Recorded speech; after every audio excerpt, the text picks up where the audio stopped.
Bismillahirrahmanirrahim. Alhamdulillahi Rabbil Alamin. Salatu salamu ala syarfil anbiya wal mursalin. Nabiyina Muhammadin wa ala alihi wa sahbihi ajmain. Assalamualaikum warahmatullahi wabarakatuh.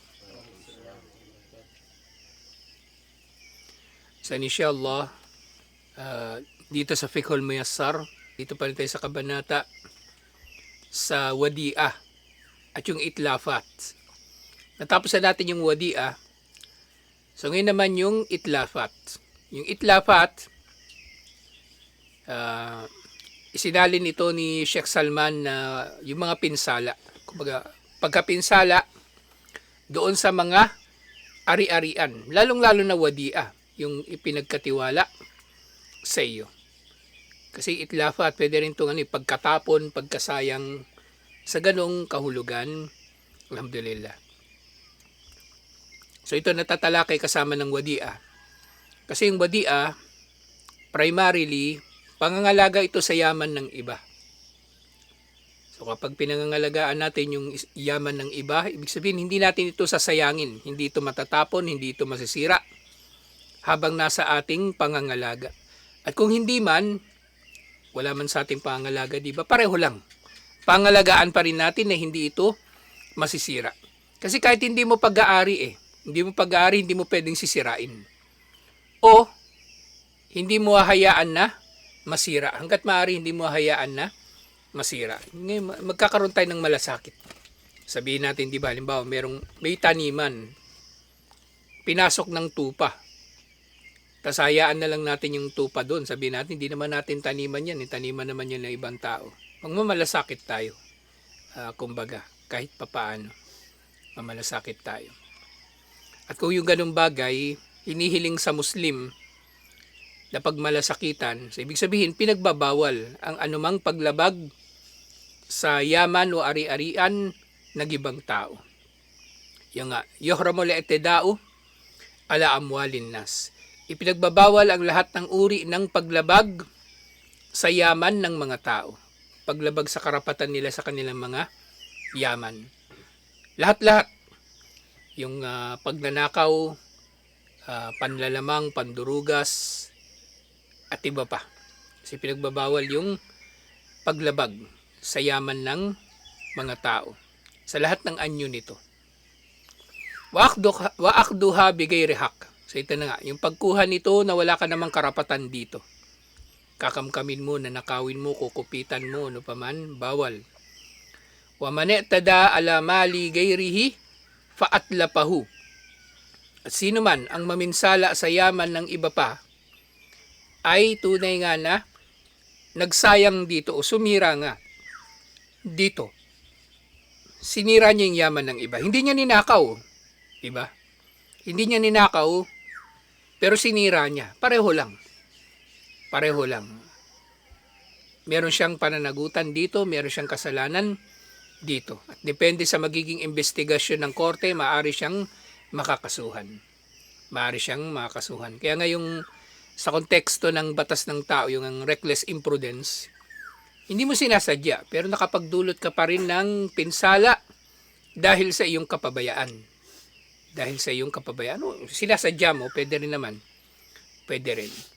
Kaya ngayong mga, halimbawa, merong mga alagang hayop, tapos pinapabayaan niya yung hayop niya na manginain sa pananim ng iba, malaking kasalanan yun na may tuturing. Kasi ito yung papasok yun dito. Sa paninira sa yaman ng iba o pag-aari ng iba. Pag-aari ng iba. Wakana hadal malu muhtariman. Ang yaman na ito ng tao na ito, kahit sino pa yan actually, Musliman o hindi Muslim, pinahalagahan sa Islam.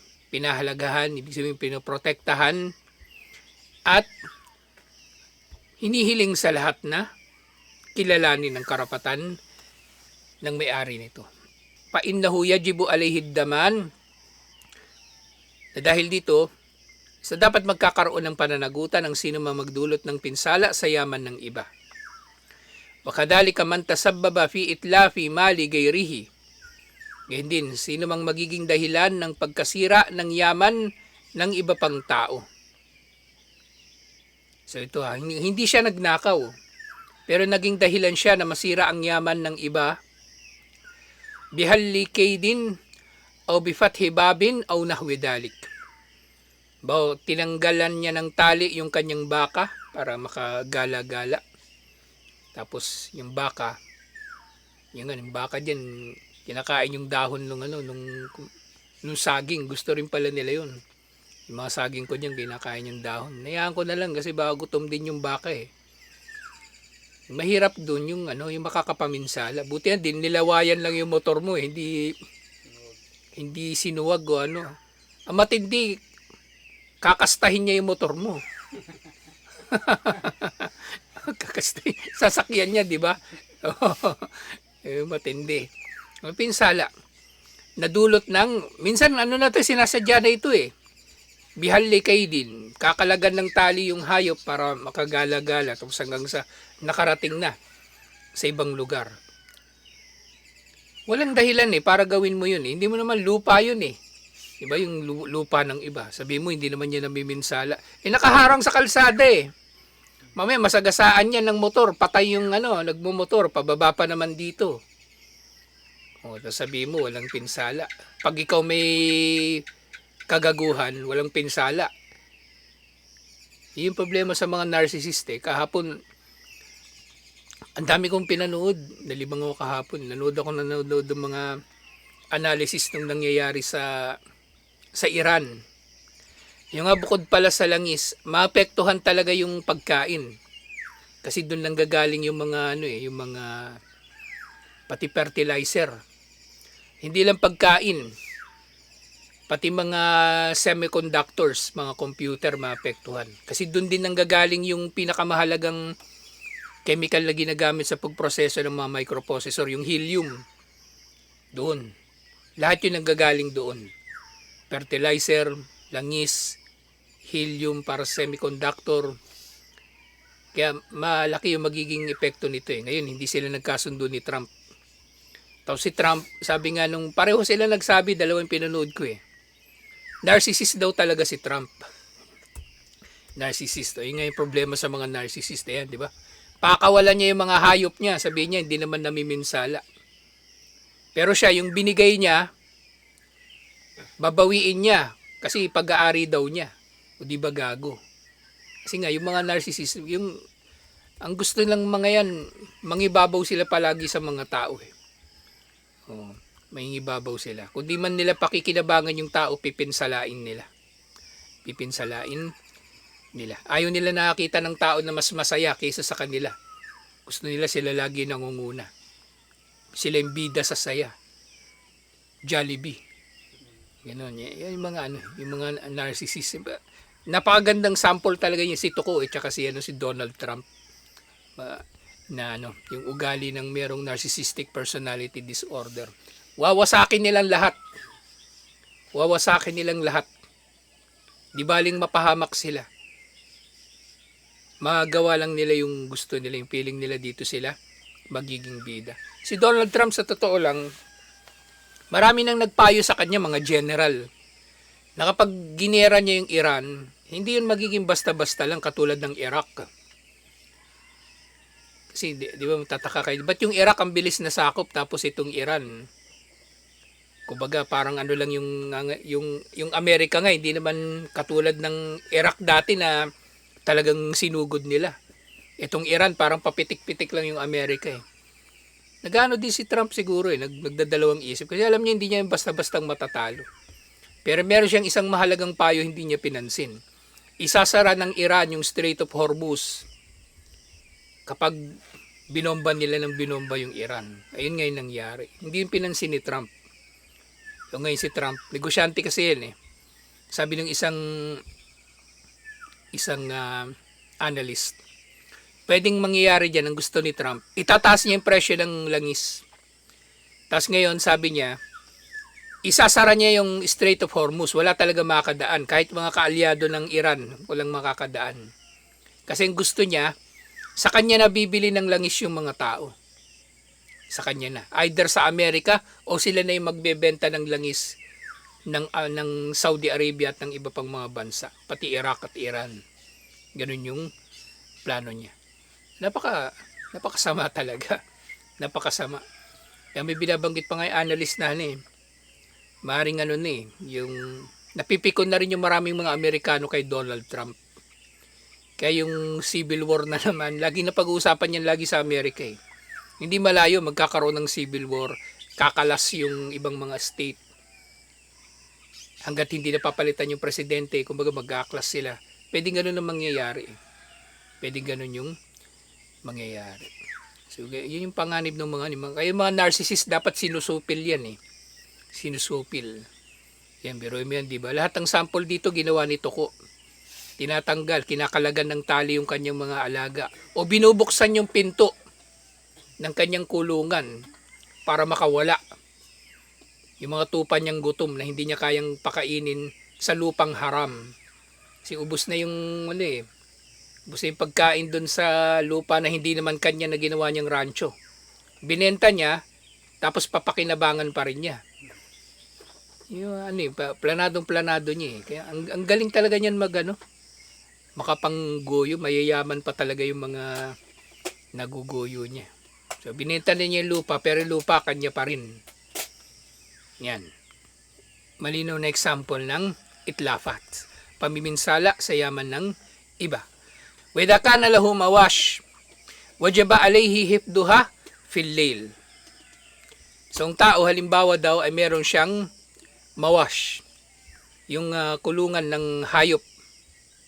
Kumbaga, obligado para sa kanya na pangalagaan ang mga ito. Kahit sa gabi. Pangalagaan niya ito na hindi ito makakalabas, hindi ito makakatakas. Min ifsadi zuru'in nasi aw ifsadi anfusihim. Sa pangangalagaan niya, sa pamagitan nito yung pananim ng mga tao, at syempre pangalagaan niya rin yung mga hayop na hindi mapipinsala. Kasi yung pag-alagala lang yung hayop, di ba? O patawid-tawid sa kalsada, masasagasaan, babarilin. Di ba? Sarap pagbabarilin ng mga tupa niya eh. Tumaba na lang kakakain ng haram eh. Di ba? Mamiminsala sa mga pananim ng mga tao.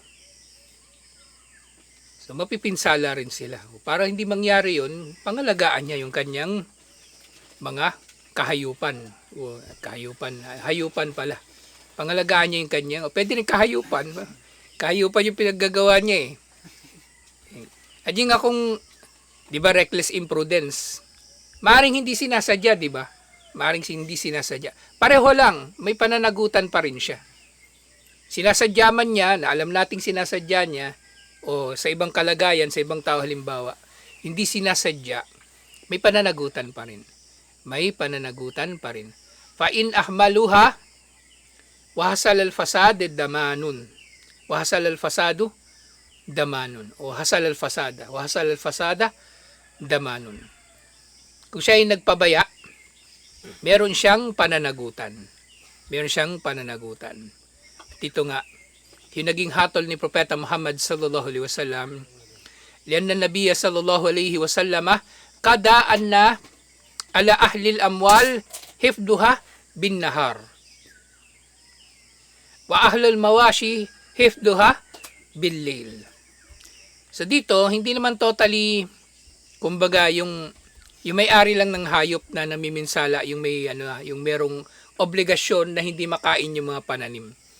So minsan daw naghatol si Propeta Muhammad sallallahu alaihi wasallam na yung nagmamay-ari ng mga pananim o nung kahit anong yaman na pwedeng masira ng tao. So kailangan meron din siya paraan na mapapangalagaan niya yung pananim niya, may bakod. At kung sa araw, halimbawa sa araw, siya yung may obligasyon na pangalagaan nito. At kung sa gabi, yung may-ari ng hayop ang mayroong obligasyon. Pero depende rin eh. Depende rin. Lalo na sa kalagayan ng tupa at kambing, makulit yan eh. Sinusuot ng mga yan yung ulo nila. Kahit saan. May makita yung butas ng cyclone fence, ilulusot niya yung nguso niya muna. Tapos ilulusot na niya yung ulo niya, hanggang sabay ilusot niya yung katawan niya. Gumagalaw pa naman yung cyclone, di ba? Kaya magtataka ka, minsan may butas cyclone fence, ang laki. So, doon na lumusot yung kambing o yung tupa. At minsan sa ilalim yung dadaan. Makulit. So, sa ganung pagkakataon, may bakod, tapos pinilit daanan ng tupa, yung tupa na may kasalanan doon. Yung may-ari ng tupa ang may kasalanan. Depende sa magiging konklusyon ng hukom. Depende sa magiging konklusyon ng hukom. Siyempre, yun nga, bandang huli, si Allah naman yung maghahatol malalaman niya. O alam na ni Allah kung sinadya ba talaga yung mga bagay na yun o ano pa man. May nga, وَمَا أَفْسَدَتْ بِاللَّيْلِ فَإِنَّهُ مَدْمُومٌ عَلَيْهِمْ. Yung mga pananim halimbawa na nasira sa gabi, malinaw na pananagutan yun ng may-ari ng mga hayop. Kasi wala yung bantay hindi mababantayan yun sa gabi. لِأَنَّ أَمْوَالَ الْمُسْلِمِينَ وَأَرْوَاحُهُمْ مُحْتَرِمَةٌ. Dahil daw ang yaman at buhay ng mga Muslim ay iginagalang, kinikilala, pinangangalagaan at pinoprotektahan ng batas.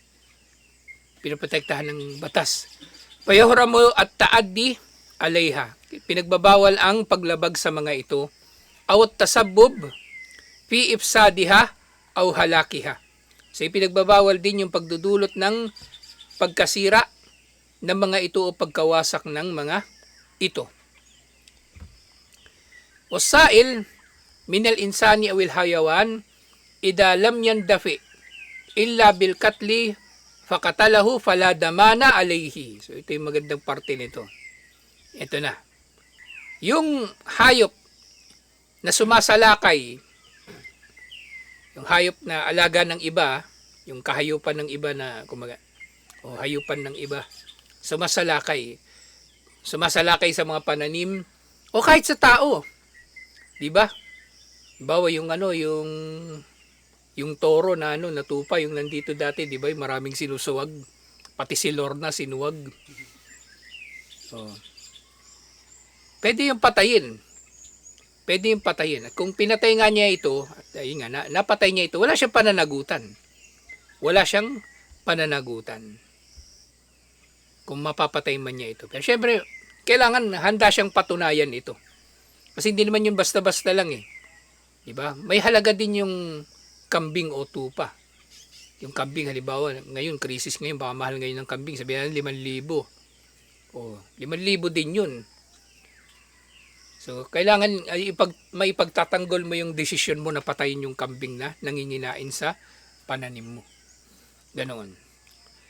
So, wala raw siya pananagutan, pero kailangan niyang kumbaga, dito kasi kapag sinabing daman, ang unang pananagutan na tinutukoy dito, kasalanan. So, maaaring wala ang kasalanan kay Allah. Pero sa tao, syempre, sasama yung loob ng tao, di ba?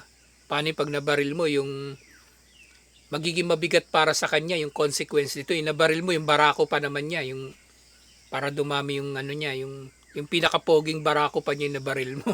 Pinakapogi, pinakamacho na barako. Nabaril mo, yung pinaparami pa naman niya sana. Hindi magiging madali yun para din sa tao. So dapat niya din yun mapapatunayan niya. Ma-justify niya, kumbaga. Ma-justify niya. Parang sa kaso sa batas ng tao, di ba? Sa self-defense. Hindi mo basta-bastang magagamit sa korte yung katwiran ng self-defense kapag nakapatay ka ng kriminal. Hindi ganon. Naalala ko nga nun, may hinold up na tindahan sa Quezon City yata yun. Binaril niya hold upper Nakulong pa rin siya. Kulong ka pa rin Tapos sakalang gugulong yung kaso, tapos sakalang mapapalaya. Kulong ka pa rin. Kaya mahirap yung minsan mabuti pang bigay mo na lang yung pera mo. Ito na, umalis ka na bago pa tayo makulong pareho. Umalis ka na lang kasi papatayin kita Umalis ka na lang, papatayin kita, makukulong ako, ikaw mamamatay. Di kunin mo na lang tong pera ko. Baka mamaya makonsensya pa yun. Ganun ba? Sige, wag na lang, di na lang mag-hold up. Magbabago buhay na lang ako.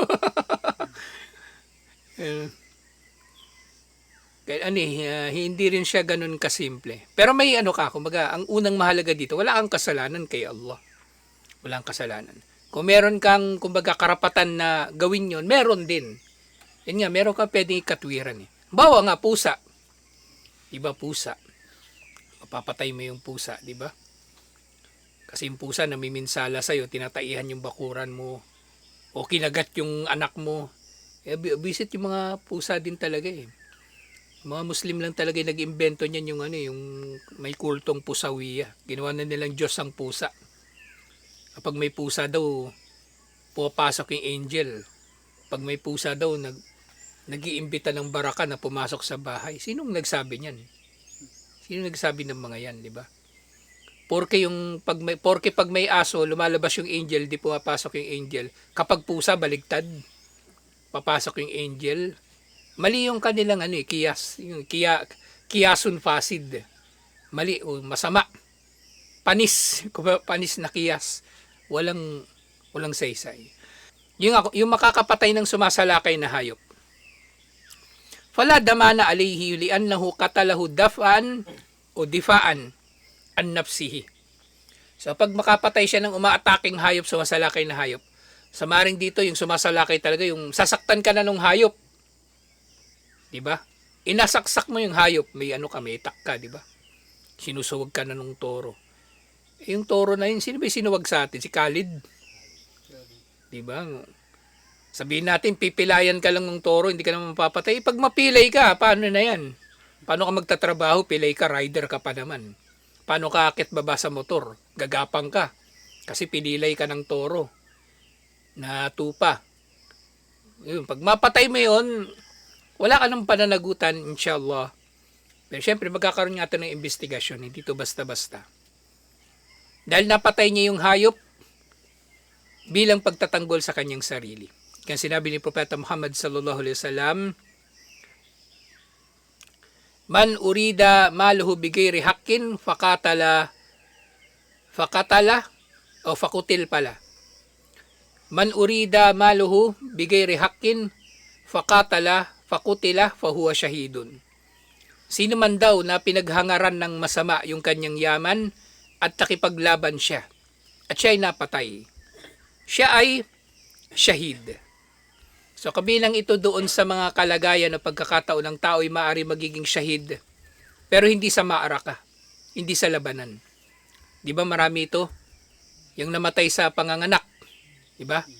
Yung namatay sa sakit sa tiyan, namatay sa peste. So, iba-iba.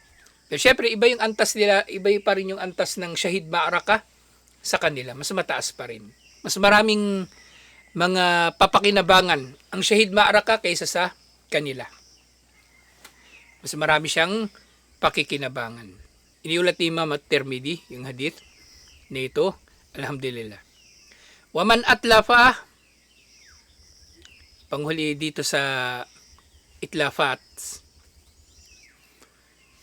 Waman atlafa ma harramallahu kaalatil lahwi was salibi wa awanil khamar wa kutubid dalal wal bid'ah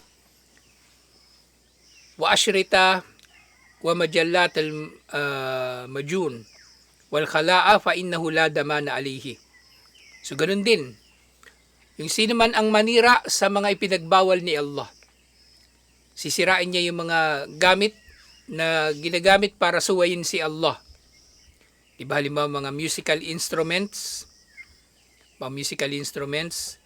o kumbaga mga krus, mga sisidlan ng alak, bote ng alak o ano paman, mga libro na ligaw o may laman na bidaa, yung mga cassette tape.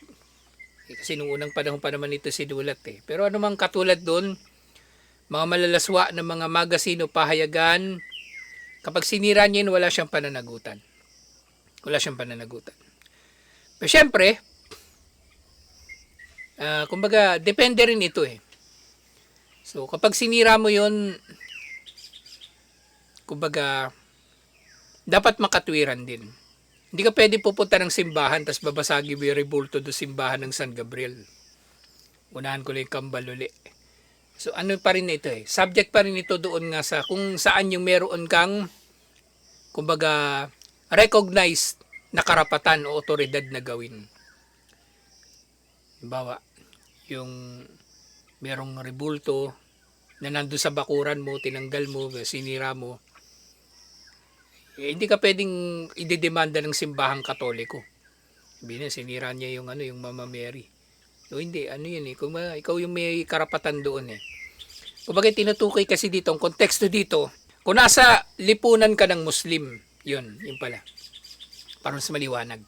Nasa lipunan kayo ng mga Muslim, kahit anong makita mo doon, na alak o musical instrument, sirain mo, yun pwede mo ikatwiran eh. Diba, magre-reklamo yung may-ari. Magre-reklamo siya doon sa judge. Judge, yung ano ko, sinira nung kapitbahay namin eh, yung gamit ko eh. Ano bang gamit sinira sa'yo? Yung gitara. Alam nang pumasok ka pa sa bahay niya. Pasok ka sa bahay niya, sirain mo yung gitara, hindi pwede. Kailangan yung ano lang, makatwiran pa rin yung magiging pagpapatupad natin dito, inshallah. Ngayon nga kung mangyayari man ito, na magagawa niya yung pagsira sa mga pagsuway kay Allah, nang walang takalluf. Yung takalluf yung ang sobrang paghihirap. Hindi makatarungan na paghihirap sa pagsasakatuparan nito. Parang ganun ngayon, na-post ko kahapon. Kung pupunta pa tayo ng San Juan, kasi matagal na sila talaga nag-aanyaya na ano eh, sumali dun sa Salatul Eid nila. San Juan, dun San Juan. Masyado na malayo para sa atin yun eh. Magiging takalluf na yung papahirapan na natin mga sarili natin pag ginawa pa natin yun. Kumbaga, kahit ako, desisyon ko yun na kahit nung una pang mga Eid. Dito talaga tayo kasi masyado nang malayo, hindi na makatarungan. Hindi na makatwiran, pupunta pa tayo doon. Hindi na makatwiran. Tsaka na naman, hindi naman wajib na magtipon-tipon yung buong bayan sa Eid. Hindi ganoon. Hindi, may community dito. Pero nga si Toko, dahil tiniwalag na niya yung sarili niya sa jamaa, doon siya. Naikidjamaa sa iba. Ganyan na yung yung simpleng, pagka may magtatanong sa inyo dito, nung nangyayari dito, si Toko, siya yung tumiwalag sa jamaa. Yung masjid kinamkam niya, inangkin na niya na kanya. Inalisan niya ng karapatan ng jamaa. O di kanya na yan. Ang jamaa, nagtayo ng sariling masjid. Kaya tayo may jumu'ah, may salatul Eid. Siya wala. Bala sa buhay niya. Tapos yung kasama niya sa jamaa niya na tinayo niya, hindi naman natin jamaa mula nung unang panahon. Yung si Torno, hindi naman yan taga rito.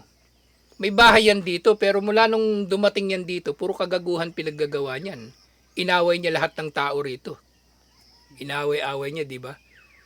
Tapos ngayon sa atin binibintang. Dumating lang daw tayo dito, nagkagulo na.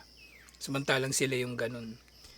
So, sila yung tumiwalag, hindi tayo yung tumiwalag. Buo ang jamaa eh.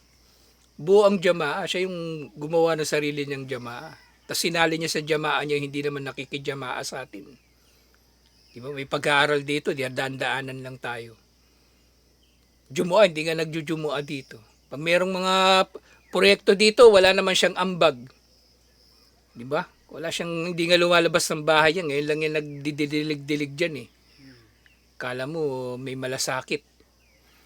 Walang kumbaga, yun ang totoong nangyari dito. Pagka tatanungin kayo, yun ay simpleng sagot. Inshallah. Si Tuko ang tumiwalag sa jamaa. Hindi tayo. Buo ang jamaa, kahit yung mga taga-Saudi. Alam nila yung desisyon natin at pumayag sila. Pumayag sila. Kumbaga, nakikiisa sila sa atin. Merong ijma. Kumbaga, sa level natin, yung jamaa natin, merong ijma, may pagkakaisa sa isang desisyon, may consensus. So tayo ang nasa tama. Kahit pakampihan siya ng Muslim bill, si Tuko, kampihan ng Muslim bill, walang magtutulong sa kanya yung Muslim bill. Hindi naman nila jamaa to eh. Doon sila magari-harian sa community nila doon. Hindi dito. Hindi dito. Si Allah ang naghahari dito, hindi tao. Si Allah ang naghahari dito, hindi tao. So nga, pwede niyang sirain yung mga yun, lahat ng yun. Pero syempre dapat makatwiran ang pagpapatupad ng mga ito. Lakin la yakunul itlafu ala itlakihi. Bal la budda min takidihi bi amril hakim. So ganyan nga din, may karagdagang detalye dito. Pwede mong sirain lahat ng yun. Pero syempre, ang pagsira mo sa mga yun, may bidaa o kalaswaan o pagsuway kay Allah, hindi ito gagawin ng sisira sa kagustuhan niya na pansarili. Gagawin niya ito sa pamagitan ng otoridad ng pinuno. May utos yung pinuno na sirain lang lahat ng musical instruments doon sa kanilang bayan o makikiisa ka, doon wala kang pananagutan. Totally wala kang pananagutan. So nakatali siya, nakaugnay siya sa utos ng pinuno. Wa tahta rikabatihi, at sa ilalim ng pamamahala ng pinuno na yon. Di ba merong oversight. Tawag nila diyan oversight sa management. So nababantayan ng authority yung ginagawa mong pagsira sa anumang pagsuway kay Allah. Damanan lil maslaha, upang mapangalagaan na ito nga ay para sa maslaha, para sa pakinabang ng mga Muslim, at hindi dahil lang sa gumaganti ka. Mamaya sinisira mo yung yung gitara ng tao. Kasi kakumpetensya mo pala yun. Karibal o ano. Kumbaga yung yung kakumpetensya mo sa negosyo, kasi naggigitara ka rin pala eh. Mas magaling yun, sisirain mo yung gitara niya. 'Di ba? Pupesto kayo doon sa ilalim ng underpass. Ikaw nandoon sa kabilang butas, siya nandoon sa kabilang butas. Kasi mas marami nagbibigay sa kanya kasi mas magaling kumanta. Sinira mo yung gitara. Hindi ganon. Hindi ganon. So para sa maslaha ito. Wadaf'an lil mafsada, at para pigilan yung kasiraan, wadar'an lil fitan, at pagharang sa pinto ng mga fitna. Alhamdulillah. So ito yung katapusan ng chapter na ito. Sa yung susunod na chapter, may kinalaman na naman uli kay Tuko. Fil gasbi, yung pangangamkam ng lupa. Pangangamkam ng lupa. Alhamdulillah na malilinaw pa natin insyaAllah. Assalamualaikum warahmatullahi wabarakatuh.